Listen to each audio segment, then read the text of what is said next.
You're listening to Snippets from the Summit with your host, Scott McKay. All right, gentlemen, this is your main man, Scott McKay, coming at you again with another Snippet from the Summit as part of the Mountaintop podcast from X and Y Communications. You know, you've heard a lot about different kinds of maxing lately, and the one you hear about the most is looks maxing. And this is, of course, doing everything you can to maximize how you look, how your visual handsomeness comes across to women.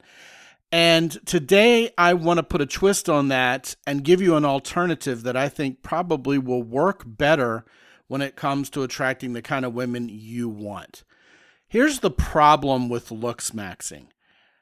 I believe, first of all, not only does it assume that everybody is superficial enough to really focus on one's looks as the primary factor for attraction, it also, and probably more dangerously, assumes everybody's going to be attracted to the same stereotype, or even better put, the same stereotypical look. All right, you know what?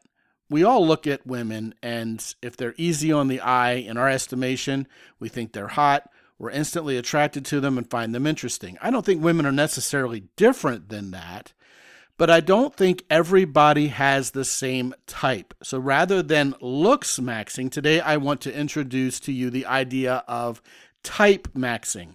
Now, I did a quick Google search, and I'm pretty sure this is something that hasn't been talked about hardly at all when it comes to attraction. And if it has, it certainly eluded my Google search, and it has not been talked about nearly as much as looks maxing. That much is for sure. You see, here's the deal, guys. The red-pilled crowds, everybody out there who likes to talk about how women only go for chads and the 3 6s, 6 feet tall, 6-figure income, 6-pack abs. All those folks are missing the simple truth that we as humans are all unique individuals. And those factors that make us unique, especially if we deserve what we want and we're the best version of ourselves, who we want to be, and we're doing those things we want to do rather than kowtowing to someone else's vision of who we are and what we should be doing, well then, you know what? Chances are we're going to like motos, members of the other sex, who are, kind of styled in the way we are. Now, there are exceptions. You get those situations like Green Acres where someone who's a country boy, kind of a farmer type, goes after some sex kitten from the Upper East Side of Manhattan. But typically, we gravitate towards people who are living a similar lifestyle that we live, who are into the kind of things we are into, et cetera, et cetera. I mean, it's kind of true. Country guys are into country women. City people are interested in other city slickers, things like that. So if you're looks maxing, what you're doing is you're chasing a generic stereotype, and who knows who you're going to attract. And certainly you can't expect a whole lot of depth from that attraction experience, regardless of how well you do at maxing out your looks, right?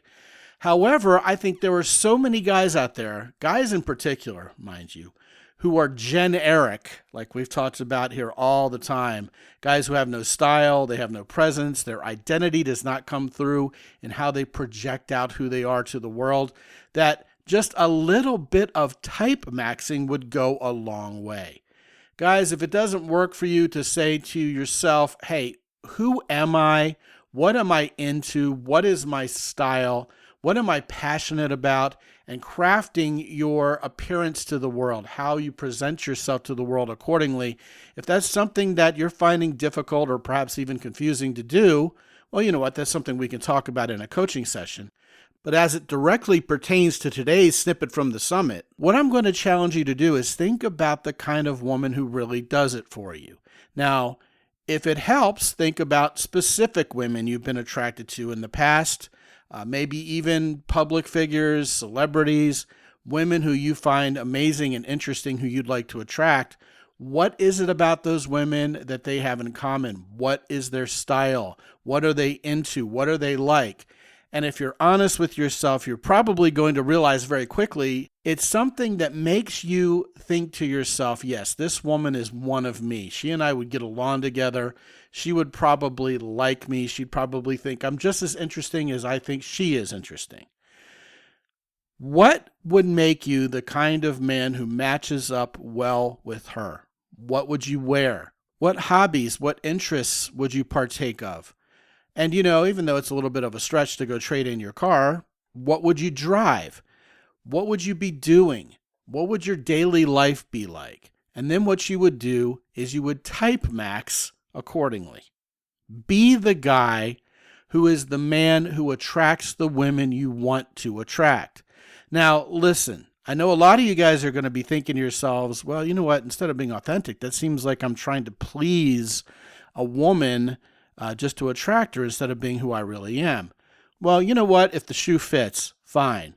But what I'm really trying to do here is give you a different perspective on finding your own style based on, yes, your own authenticity, your own identity, who the hell you are.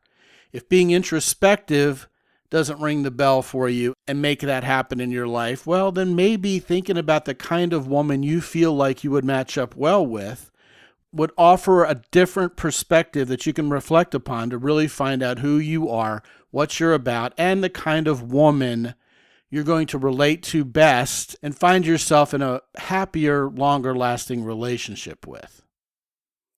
If you want to talk about this or anything else, Scott at mountaintoppodcast.com. Be good out there. As always, visit mountaintoppodcast.com for more.